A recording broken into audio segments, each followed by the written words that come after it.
गुरुदेव, एक प्रश्न है जो मन को बहुत दिनों से परेशान कर रहा है।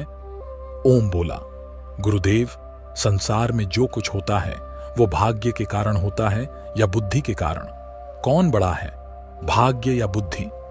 संत थोड़ी देर मौन हो गए।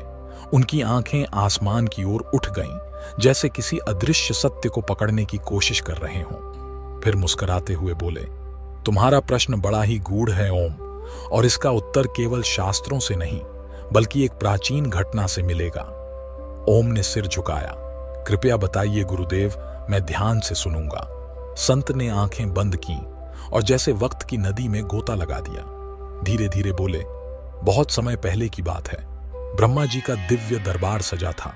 सभी देवता, सिद्ध, ऋषिगण और अप्सराएं वहां उपस्थित थे। और उसी दरबार में मौजूद थे दो अद्भुत शक्तियां, भाग्य और बुद्धि। पहले दोनों शांत थे, पर धीरे धीरे उनके बीच तर्क छिड़ गया। भाग्य बोला, जिसका साथ मैं छोड़ दूं वह चाहे जितना बुद्धिमान हो, उसका जीवन रसातल में चला जाता है। बुद्धि हंसकर बोली, और जब मैं साथ छोड़ देती हूं तो राजा भी भिखारी बन जाता है। तू चाहे जितना उसका भाग्य चमका ले, पर मूर्ख इंसान उसे खुद मिट्टी में मिला देता है। बात बात में यह विवाद एक झगड़े में बदल गया।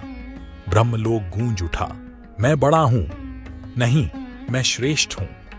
ब्रह्मा जी मौन हो गए। फिर गंभीर स्वर में बोले, तुम दोनों महान हो, लेकिन इस विवाद का निर्णय तो पृथ्वी पर ही होगा। उन्होंने अपनी दृष्टि मृत्यु लोक की ओर घुमाई और कहा, वहां एक गरीब वृद्धा और उसका इकलौता बेटा एक जंगल में झोपड़ी डालकर रहते हैं। उनके पास 3 बकरियां हैं। ना कोई अन्न है, ना साधन और ना ही सहारा।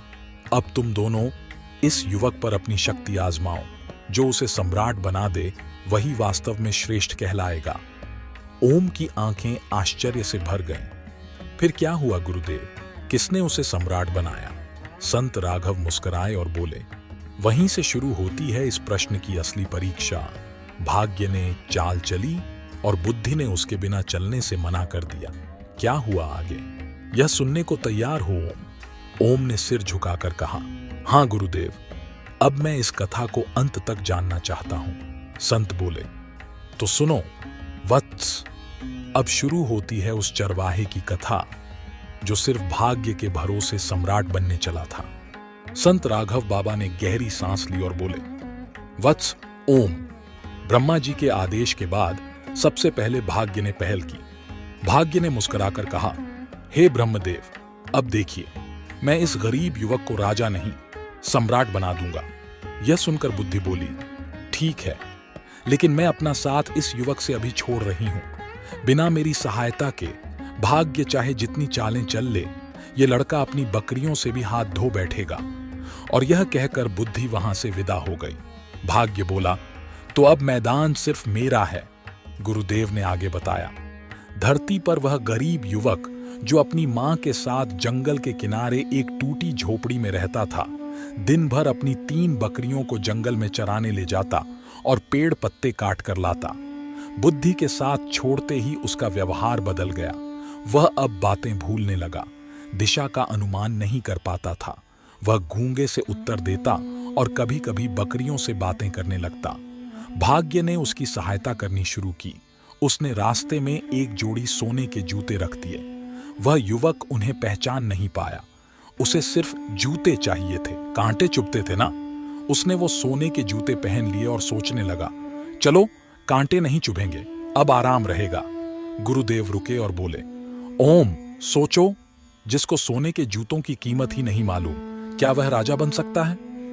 ओम शांत रहा, सोच में डूबा। वह लड़का वही काम करता रहा, सुबह जंगल जाना, पत्ते काटना, बकरियों को चराना और शाम को मां के पास लौट आना। उधर भाग्य बौखला गया। उसने कहा, मैंने इसे स्वर्ण जूते दिए लेकिन कोई परिणाम नहीं निकला। यह तो पागल जैसा व्यवहार कर रहा है। फिर भाग्य ने अपनी अगली चाल चली। इस बार वह एक सौदागर को जंगल में ले आया। गुरुदेव ने कहा, वह सौदागर एक राजा के लिए व्यापार करता था। उसे रास्ते में चरवाहा दिखा। उसके पैरों में सोने के जूते देखकर वह चौंक गया। वह सोचने लगा, अरे ये तो खुद नहीं जानता कि इसके पैरों में क्या है। कहीं ये जूते मैं ले लूं और राजा को भेंट कर दूं तो शायद बड़ा इनाम मिल जाए। सौदागर ने पूछा, भाई ये जूते कहां से लाए? चरवाहा बोला, रास्ते में पड़े थे, पहन लिए, अब कांटे नहीं चुभते। सौदागर ने हंसकर कहा, क्या तुम ये मुझे बेचोगे? चरवाहा बोला, एक मन अनाज दे दो, मां भूखी रहती है। गुरुदेव बोले, सोचो ओम, सोने के जूते 1 मन अनाज में दे दिए। क्यों? क्योंकि बुद्धि नहीं थी। ओम ने सिर झुका लिया। उसके भीतर उत्तरों की तलाश तेज हो गई थी। सौदागर ने वो जूते राजा चंद्रसेन को भेंट किए। राजा इतने खुश हुए कि 15,000 स्वर्ण मुद्राएं इनाम में दे दी। सौदागर का व्यापार बढ़ा, महत्व बढ़ा और उसके मन में लालच भी। वह फिर से उसी जंगल की ओर गया। संत राघव बोले, इस बार भाग्य ने और भव्य स्वर्ण जड़ाऊ जूते जंगल में रखे। चरवाहे ने फिर से जूते पहन लिए और वही हुआ। सौदागर आया, एक बोरी भुने चने के बदले में वो भी ले गया। अब तक भाग्य अपनी सारी चालें चल चुका था, लेकिन वह युवक राजा नहीं, बस एक गरीब मूर्ख चरवाहा ही रहा। क्यों? क्योंकि बुद्धि का अभाव था। ओम ने धीरे से पूछा, तो क्या गुरुदेव, भाग्य की सारी योजनाएं बेकार गईं? संत मुस्कुराए। यहीं से कहानी नया मोड़ लेती है। वत्स, अब सौदागर लालच में एक नई योजना बनाता है, उसे राजा बनवाने की। पर कैसे? यह जानने के लिए अब सुनो अगला भाग। संत राघव बाबा ने ओम की ओर देखा। उसकी आंखों में अब उत्सुकता की जगह चिंता दिखाई दे रही थी। गुरुदेव, ओम बोला, भाग्य ने अब तक सब कुछ किया, सोने के जूते दिए, अवसर दिए, सौदागर तक भेजा, पर वह युवक तो राजा बना ही नहीं, बल्कि मूर्खता से जूते बेचता रहा। संत राघव हंस पड़े। वत्स, कहानी यही नहीं रुकती। अब वो सौदागर जो जूतों के बदले राजा से इनाम पाकर लौटपोट हो चुका था, उसने अब सोचा, क्यों ना मैं इस चरवाहे को ही राजा बना दूं? ओम चौंक उठा। क्या वो मूर्ख चरवाहा राजा बनेगा? सुनो, संत ने गंभीर स्वर में कहा। सौदागर ने योजना बनाई, उस चरवाहे को किले में बैठाकर उसे एक कृत्रिम सम्राट घोषित करने की। जमीनें खरीदी, सेना बनाई, महल बनवाया, सेवक रखे और सब कुछ राजा जैसा कर दिखाया। चरवाहा वहीं का वहीं था, हर दिन बकरियों को चराने जाता, पेड़ों की छालें काट कर लाता और झोपड़ी में मां के साथ खाना खाता। जब सौदागर उसे महल में लाता, वह यही कहता, देख भाई, मुझे मेरी बकरियां वापस दे दो, मुझे ये भीड़ भाड़ और तामझाम नहीं चाहिए। ओम धीमे से मुस्कुराया। गुरुदेव, वह तो सच में राजा बनने के लिए पैदा ही नहीं हुआ था। बिल्कुल, राघव बाबा बोले, लेकिन भाग्य अभी भी उम्मीद किए बैठा था। भाग्य बोला, मैं इसे राजा बनाकर रहूंगा, भले ही यह मूर्ख हो। उधर बुद्धि दूर बैठी सब देख रही थी और मुस्कुरा रही थी। उसे पता था, भाग्य कितना भी बड़ा हो, बिना मेरे राजा भी मूर्ख बनता है। इसी बीच एक नई उलझन खड़ी हो गई। सौदागर ने झूठ बोलकर राजा चंद्रसेन से कह दिया था कि जिस सम्राट ने जूते भेजे थे, वही उसकी बेटी से विवाह करना चाहता है। राजा तो खुश हो गया। उसने कहा, मेरी पुत्री का विवाह उसी सम्राट से होगा। जाओ, संदेश देकर उसे बारात सहित आमंत्रित करो। अब सौदागर बुरी तरह फंस चुका था। गुरुदेव बोले, एक तरफ राजा का दबाव, दूसरी तरफ एक बुद्धिहीन चरवाहा और अब एक राजकुमारी का विवाह उस पर थोप दिया गया। सौदागर क्या करता? वह फिर गया चरवाहे के पास और बोला, भाई, अब तो तुम्हारा विवाह राजा की पुत्री से होगा, बस चुपचाप मेरे साथ चलो। ओम ने हैरानी से पूछा, और चरवाहा मान गया? हाँ वत्स, लेकिन डर के मारे। सौदागर ने कहा, अगर तुम कुछ बोले तो राजा हमें फांसी दे देगा। डर के मारे वह चुप रहा। बारात सजाई गई। राजकुमारी का विवाह उससे हो गया। वह दूल्हा बना, मगर समझ में कुछ भी नहीं आया। राजा ने खुश होकर उसे महल का एक हिस्सा सौंपा, यह सोचकर कि दामाद ही अगला उत्तराधिकारी बनेगा। लेकिन चरवाहा अब भी वही था, राजमहल में बैठा, लेकिन मन में बकरियां और जंगल।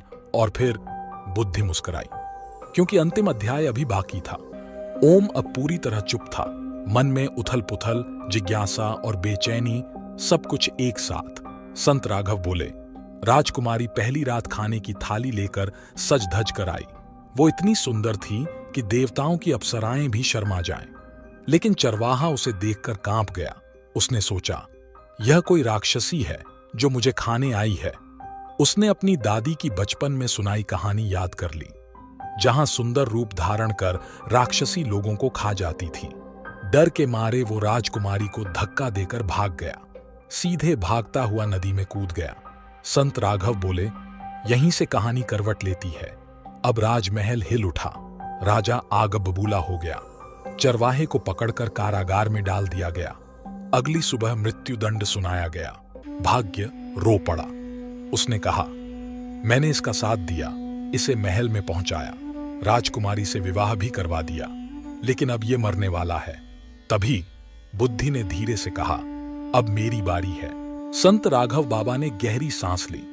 अब कथा अपने अंतिम और सबसे महत्वपूर्ण मोड़ पर पहुंच चुकी थी।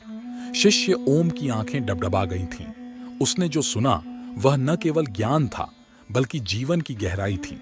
संत बोले, वत्स ओम, अब वह चरवाहा जो भाग्य के बल पर महल तक पहुंचा था, राजकुमारी से विवाह भी कर चुका था, आज फांसी के फंदे के नीचे खड़ा था। राजा चंद्रसेन आग बबूला था। मेरी पुत्री को राक्षसी समझा, राजकुमारी को धक्का देकर भाग गया। उसने निर्णय सुनाया, कल सुबह इसे मृत्युदंड दिया जाएगा। भाग्य कांप उठा। वह सोचने लगा, मैंने इसे सब कुछ दिया, लेकिन फिर भी एक भी समझदारी का निर्णय इसने नहीं लिया। वो माथा पकड़कर बैठ गया। उसी क्षण बुद्धि वहां प्रकट हुई। बुद्धि ने भाग्य की ओर देखा और कहा, अब बताओ, क्या तुम मेरे बिना इसे बचा सकते हो? भाग्य ने धीरे से सिर झुका लिया, अब नहीं। अगर तुम इसको बचा लो तो मैं मान लूंगा तुम ही मुझसे श्रेष्ठ हो।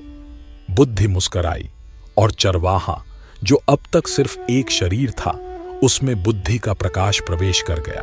गुरुदेव बोले, अब वह वही युवक था, लेकिन उसकी आंखों में समझ की चमक थी, उसके शब्दों में धैर्य था और उसकी सांसों में विवेक का स्पंदन। सुबह का समय, दरबार लगा था। राजा चंद्रसेन सिंहासन पर था। सेनापति, ब्राह्मण, दरबार के सभी लोग मौजूद थे। चरवाहे को लोहे की जंजीरों में जकड़ कर लाया गया। राजा ने कहा, तुम्हारा अपराध क्षमा योग्य नहीं है, आज तुम्हें मृत्युदंड दिया जाएगा। लेकिन तभी चरवाहे ने सिर झुकाकर शांति से कहा, राजन, एक आखिरी बात कह सकता हूं। राजा चौंका। अब तक तो यह कुछ समझ ही नहीं पाता था, पर आज इसकी आवाज में आत्मविश्वास था। चरवाहा बोला, राजन, मेरे कुल में एक परंपरा है, अगर विवाह के पहले दिन वह नदी में डूबने वाले किसी को बचा ले तो वधू की लंबी उम्र होती है। उस रात मैंने एक डूबती हुई आवाज सुनी, बचाओ बचाओ। मैं बिना सोचे दौड़ पड़ा। राजकुमारी से मैंने कोई अपमानजनक व्यवहार नहीं किया। मैं तो उसे ससम्मान छोड़कर निकला था और नदी किनारे बैठा रहा। पूरे दरबार में सन्नाटा छा गया। राजा कुछ क्षण मौन रहा, फिर धीरे से उठा, चरवाहे के पास आया और कहा, वत्स, तुमने मेरे सम्मान की रक्षा की है, मैंने तुम्हें गलत समझा, मुझे क्षमा करो। फिर राजा ने उसे गले से लगा लिया। पूरा दरबार राजन की जय के उद्घोष से गूंज उठा। गुरुदेव बोले, उस दिन के बाद वही चरवाहा जिसे भाग्य ने राजा बना तो दिया था, लेकिन जो बुद्धिहीन था अब बुद्धिमान भी बन चुका था। राजा ने उसे उत्तराधिकारी घोषित किया और वर्षों तक वह एक न्यायप्रिय, ज्ञानी और दयालु राजा के रूप में राज करता रहा। ओम शांत था। उसकी आंखों से एक मोती टपका। संत राघव बाबा बोले, तो बताओ वत्स, अब उत्तर क्या है, भाग्य बड़ा या बुद्धि? ओम ने सिर झुकाकर कहा, गुरुदेव, बिना बुद्धि के भाग्य भी अंधा है। बुद्धि ही वह दीपक है जो भाग्य के दिए गए रास्तों को रोशन करता है। संत मुस्कराए, यही सत्य है। भाग्य अवसर देता है, पर बुद्धि दिशा देती है। एक पैर हो तो चल सकते हो, लेकिन दोनों हों तो गति और संतुलन मिलते हैं। संत उठे, आसमान की ओर देखा और बोले, जिसके जीवन में दोनों का संतुलन हो जाए वही जीवन का सम्राट कहलाता है। ओम उनके चरणों में झुक गया। अगर ये कहानी आपके दिल को छू गई हो तो इस ज्ञान को केवल अपने तक न रखें, इसे दूसरों तक भी पहुंचाएं। शेयर करें, कमेंट करें और चैनल को सब्सक्राइब जरूर करें, ताकि ऐसी ही प्रेरक कहानियां आप तक लगातार पहुंचती रहें।